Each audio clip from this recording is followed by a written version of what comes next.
Right, so we are back with episode 2 of the Off the Script podcast.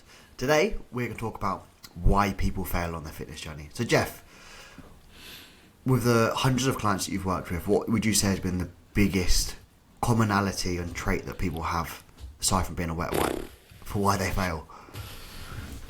Beside being a wet wipe, just for being a wet wipe, the question of all questions, why do people fail?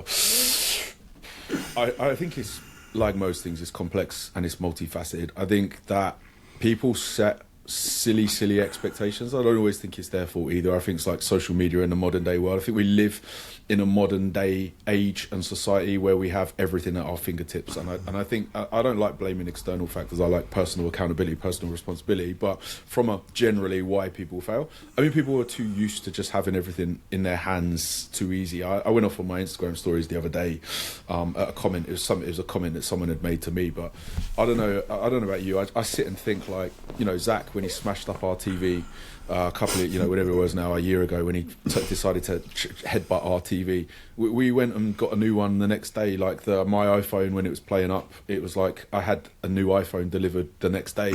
My car, literally, like, brand new car delivered when I ordered it. I didn't talk to a human. I did everything online. I literally, like, sorted the logistics of the delivery and everything of that car, talking to probably AI half the time. So we're living in this day and age where once upon a time, I'll be showing my age here, I used to have to save up when I needed a new car. I used to have to, like, knuckle down. I remember asking my mum, before I even had a car, I wanted a guitar when I was about 13, and my mum was like, go get a paper round, do what you need to do. I was like, all right. That was me saving up £20 a week, £20 a week, £20 a week, until I had £200-300 to go and do this thing. Does that even exist anymore? Kids in this day and age now, people in this day and age now, it's just a case of anything you want is at your fingertips the next day. It's too easy. And so I feel like, short of maybe building a business, building a physique genuinely is one of the hardest things I've done. It's taken me many years. It took a lot of hard work. It took a lot of consistency, and the hard work as well is subjective, like real hard work, training hard and dieting hard and pushing food up hard and doing all these things hard and injuring myself under a barbell squat and a deadlift and doing these things for years and years. And again, I've worked with so many people now who, 4 weeks into coaching, you get some pictures, get your 4-week progress pictures, and they're like, I don't really look any different. And it's like, that's the day and age we're living in, is that, I've had this, I cannot explain how many times, 4 weeks, 8 weeks, even 12 weeks, someone like you or me can change a lot with our physique in 12 weeks because we've built the muscle mass underneath. But someone who's never stepped foot in a gym, those 8 or 12 week pictures are, they're going to be leaner, but it's not going to be a physique that you're revealing. So I think problem number one just comes from modern day and age, stupid, unrealistic expectations. Yeah, I had a client, it lasted 3 weeks, which was amazing of him. And bear in mind, he's probably 30 kilos overweight, yo-yoed for the last 5 years, 15 kilos down, 30 kilos up, 15 kilos down, 30 kilos up. And he lost 2 kilos in the first 3 weeks. The first week he had no kitchen, so let's call it 2 kilos in the first 2 weeks. And he left because it just wasn't fast enough. And it didn't feel sustainable to him. Now, newsflash, nothing you've ever done has been sustainable for you, hence why you're back where you fucking were. And fat loss is not meant to be sustainable because you don't have to do it for the rest of your life. Yeah. And it's not information, because, like, we're living in a day and age now where information's never been more abundant. You can we've got AI, we've got ChatGPT, we've got, like, the amount of information you can Google. I had to learn a lot of what I learned 20 years ago on forums and literally reading magazines and books, like subscribing to magazines like Flex and actually reading interviews and articles with bodybuilders and stuff. It's like, we have never had so much information. And I don't think that helps because, I'm sure you've had the same. I've had clients message me multiple, TikTok videos of, what do you think of this? And it's just some shit, shoulder finisher or something. That I'm like, stop, just close TikTok, just delete TikTok. That's the answer to this, right? It's like, we've got to a point where it's like, there's too much information that all you need to do now is just scroll. And, my mate Ricardo Oliver, who was Welsh Italian Fitness, he's class at this. He's the one who does all the call out videos. But, he did a reel once that was just spot on, where it was just him, just like, 10 pieces of opposing advice on the same subject. Do you know what I mean? Where it's like, don't bench press like this, bench press like this, don't bench press at all, use the dumbbells. Oh, don't stop doing your dumbbell press. If you want to build a big chest,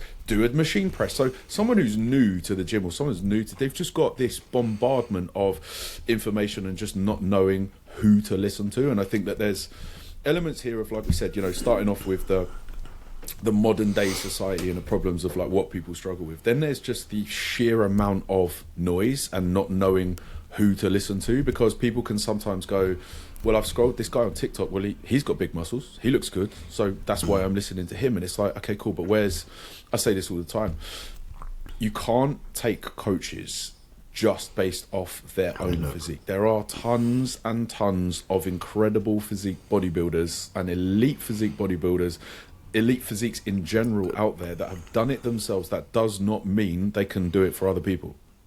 And if you look at how a lot of them train, they train like absolute fucking morons. Right. Because so you've got, they can do whatever they want and they're going to grow because they have genetics up here and yours are right down here. Right, you need to see the coaches who have worked. My favourite, I've got so many clients, right, who have blamed like the poor. They go, oh, but Asian genetics, it's my Indian genetics, it's my Asian genetics. And with enough hard work and consistency and patience and determination, and of course, the process, everything dialed in. Guess what happens when you knuckle down for 18 months or 2 years? They get in shape.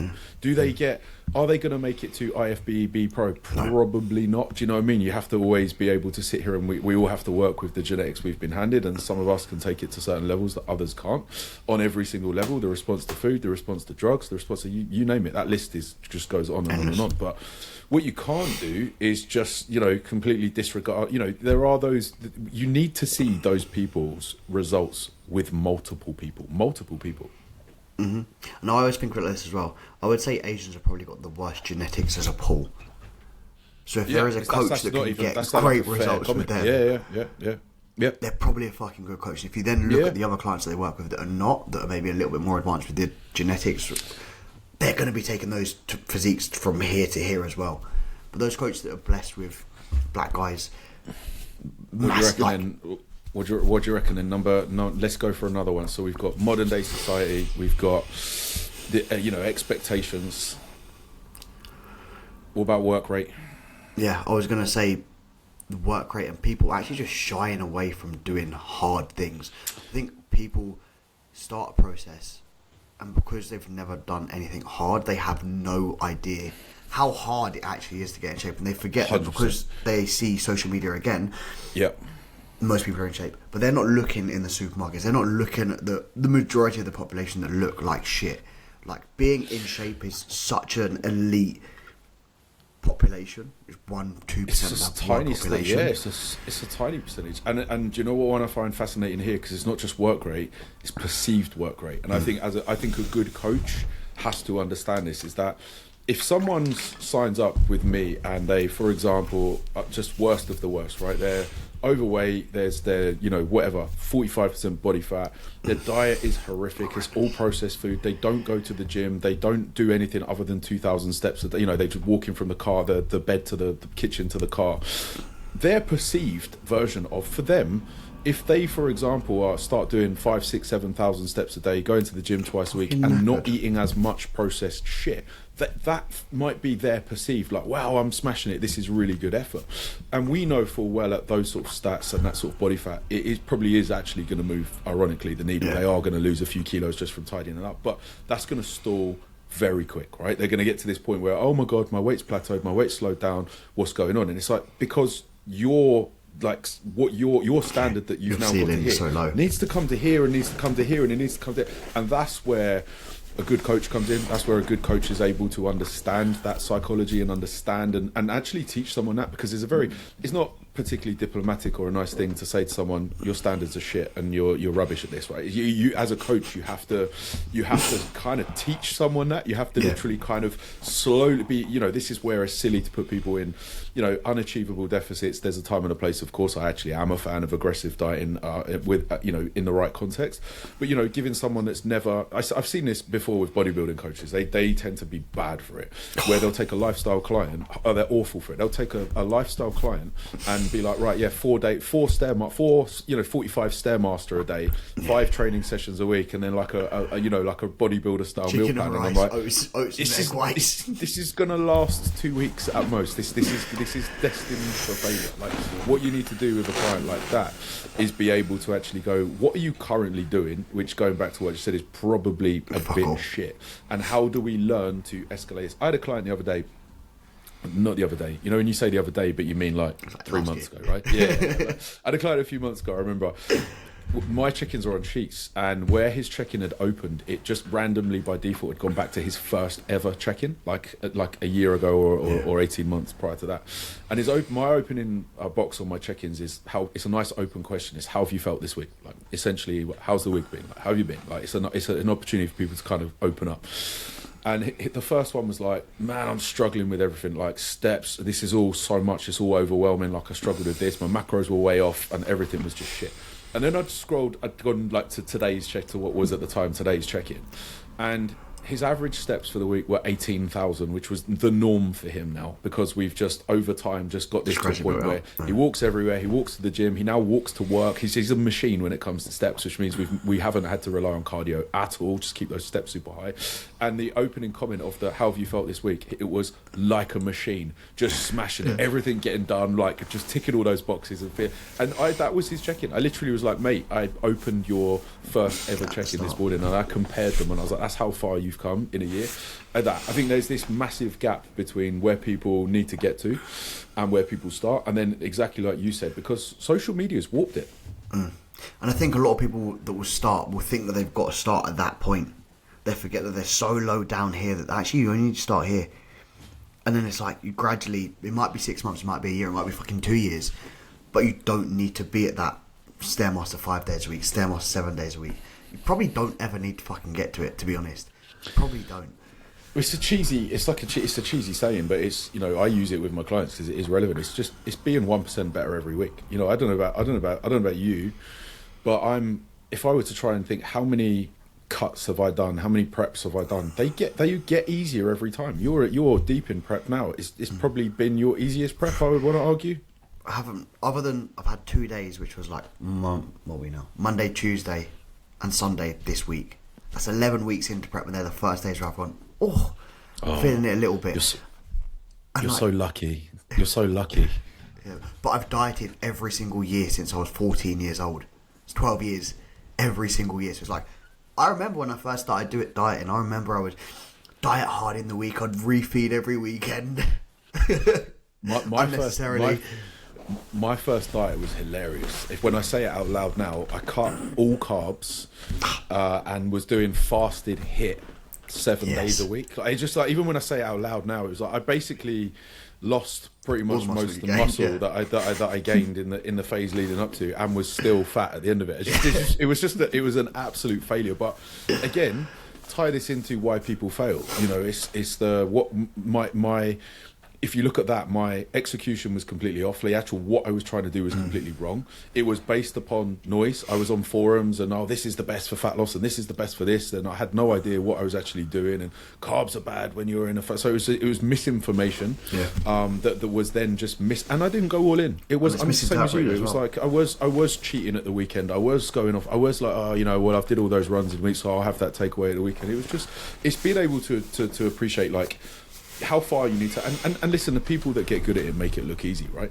How many times have you had that? That's what I just said now, like, you're so lucky. The amount of times that someone once said to me, the only time I ever got my back up, they said, that was easy, when I posted like me shredded, and I was like, no, I was like, I made it look easy. I was like, there's a big difference between someone being easy, because someone like you or me now at this stage in our whatever career, bodybuilding journey, whatever, it's just shit we do. Do you know what I mean? The things that we're trying to teach clients to do. You know, a couple of weeks ago when we touched down, when we went to Italy, you know, I touched down at 1 p.m, I got home at 2:30, and by 3 I had 600 grams of chicken in the air fryer, 250 grams of rice in the rice cooker. There was some potatoes on boil, and I was prepping some veg and bits and pieces. Like, our default setting is, but I've got kids, and my kids were in the room with me. My kids were in the next room. I was making food for them at the same time. Like, the efforts that we go to make sure we've got food prepped, that we've got our routines in place, we just make look easy. And I think that the reality is people need to learn to slowly improve those standards.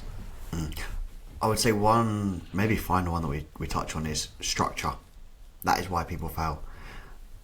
There's so many people that think they can free flow it, they can not track, they can just do random shit, and then they wonder why they're failing. Like the clients that get the best success have the most structure. I've got a client, he doesn't cook at all. At all. He runs a busy business, doesn't cook at all. He goes out to eat 3 times a week, and in 12 weeks he's lost 7 kilos. And he hasn't cooked. He hasn't cooked a single fucking meal. He goes to the shop. The structure? He has structure. He has bagels with jam pre-workout with peanut butter. He has a shake post-workout. He goes to the supermarket and he buys cooked chicken, has salad and has fruit. And then he goes out and has a steak or goes to Nando's or something for dinner. There's structure there. And guess what? When we adjust things, he still just moves things about. Yeah, but he has the structure of like, this is my meals. This is if I want to go out and I want to have something different, I have to make it fit into the work. It's got to be the ultimate hack, because I say it all the time. I'm like, you know, if ever I've been asked the question and in content, I'm like, I feel bad calling it a hack, but the ultimate hack is planning. Like that is the ultimate hack, because I sit here now and go, I bet even you or me would be sloppier with our diet if we didn't have a plan. If it, you know, like we've got the knowledge, we've got the experience, we've got, don't get me wrong, like, you know, I could not have a single food prep. Put me in a random city right now and in a foreign country, like I'm going to eat well because I'm just going to be going for my default kind of setting. But what I'm trying to say is it's still more likely to go wrong if there's no plan. If there was no plan for the day, there's room for error. And it is, I say it all the time, is the most obvious and simple hack is you just said it, structure. It's have a plan and have structure. It's 90% of my check-ins with clients are talking about structure and routine.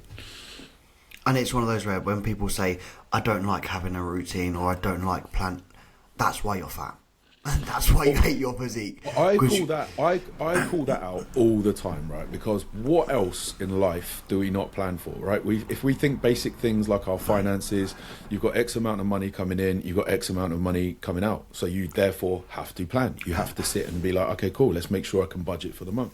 In what world would you and me, can you imagine me being like, Kyle, let's go for a coffee? And you'd be like, when? And I'd be like, I don't know. And you'd be like, where? And I'd be like, I don't know. Yeah, you'd be like, oh, cool, mate. See you there. Right? It's like we make plans to, right, we're recording an episode of the podcast, right? See you at this time on the, okay. That's how life works. And I try and I use this one all the time. I turn around, I'm like, in what world are you just deciding to just wing it with, like, you don't wing it with anything else in life. You don't wing it with business, you don't wing it with work, you don't wing it with your finances, you don't, like, it's not how life works. It's not, or it's at least not how a successful and progressive life works. I was going to say, and the areas that you are winging it in are the areas that you're failing in and wondering why you're failing. Like, it's like, people say they don't like structure, but then they wake up, they've probably got a 9 to 5, they've probably got kids, they've probably got school clubs, they've probably got dinner with, like, you have structure. What you don't have it is a framework of systems that actually allows for that structure to work. And that's, I think, is the difference. Like, everyone has structure in their life, because you wake up, you go to bed, you go to work, you play with your kids, you do school clubs, whatever else you do. That's all structure, whether you want to look at it as structure in day by day, or it's not, you still have some form of structure.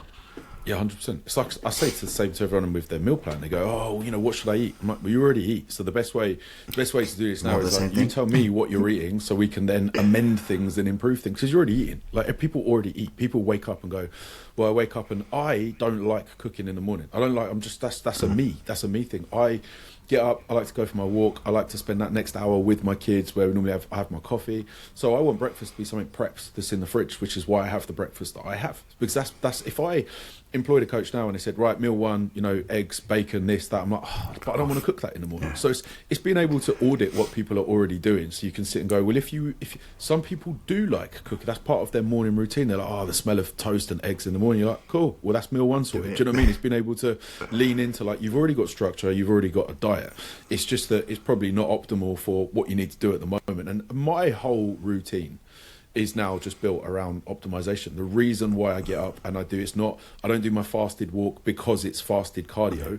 There are benefits to before eating, of course, but at the same time, I do it because everyone else is asleep. I do it because it's 4:35 o'clock in the morning, and it's going to get done. It means I can tick that box. I get to watch the sunrise this time of year. I've got the positives of why I do things in a certain order. And structure is it is massively underrated. It's like planning. I say the ultimate hack. It's a way in which you can ensure that you do not fail. And if you do fail, guess what? You have data of why you failed. Facts, literally facts. It's my favourite. So I don't have time. I don't have time to plan this, or I don't have time to. I'm like, what? You don't have time to plan your success for the week. You literally could guarantee your success for the week, but you don't have time. All right. This is funny. I actually taught a masterclass on the weekend, and one of the girls said, "So how much time does it actually take to like do this fitness thing?" And I was like, "Well, it depends. Like, what are you trying to be, Mr. Olympia? Are you trying to just be healthier? Because it takes as much time as you're willing to give to something. But yeah, literally, if you don't have time, it's because the thing is just not a priority. It's not that you don't or can't create time. It's just you don't want to create the time. I wake up at 3:30 every morning, not because I want to wake up and be hardcore at that time, but because if I don't wake up at 3:30 in the morning, I then feel like I'm chasing my tail the rest of the day. Yep. So I have to get up at that time, and I don't have a choice to get up at that time, even though I don't want to get up then. And same with you. You do it so you can get home, your kids wake up, and you can spend time with them. Ironically, it's not that bad either. I think that's the funny thing. I think sometimes the idea of doing things for most people is always worse than doing it. And again, I think that's probably a really good reason as a last minute addition, probably maybe the last one, as to why people fail. They've got this idea that like, oh, what, giving up, changing my diet, and but I don't want to give this up and this. They're so scared to sacrifice. And I sometimes sit and I'm like, to sacrifice what? Like half hour in bed, or whatever it might be, or half hour. Because I got asked that question, and my answer was all of it and none of it. Someone said, "Yeah, how long does it take?" I was like, "How much of your time does it take?" I was like, "All of it and none of it." Yeah. It's kind of like when you ask, you and me run our own businesses. How many hours a week do you work? All of them and none of them. Because I love what I do, nothing feels like work. At the same time, I'm working quite a lot. So it's like, it's not, it's the same logic. I'm like, if you care about your nutrition, is a full-time job. It is, even if you've got the know-how and the ability, and you're more. I hope to get to a stage in my life when I'm maybe in another 10 years from now, where it's not really bodybuilding style at all. I train a few times, I exercise a few times a week, and I eat well. Do you know what I mean? But I'm gonna have 40, whatever it is, 30 or 40 years of experience of tracking calories, understanding calories. You become like a walking calculator, right? You kind of just know, right? That's your whatever food's high in fat. This is low in this is that. So you're going to be able to intuitively eat that thing that everyone wants to do. And it's like, until you've earned the right to intuitively eat, it's not going to happen. It's just not going to happen. And so you've been intuitively eating to where you got to, right? So I think that's a good addition for sure. Yeah, I agree. I would say that if we can summarise that, then what would you say 4 reasons that the most important things we need to set ourselves up to not fail?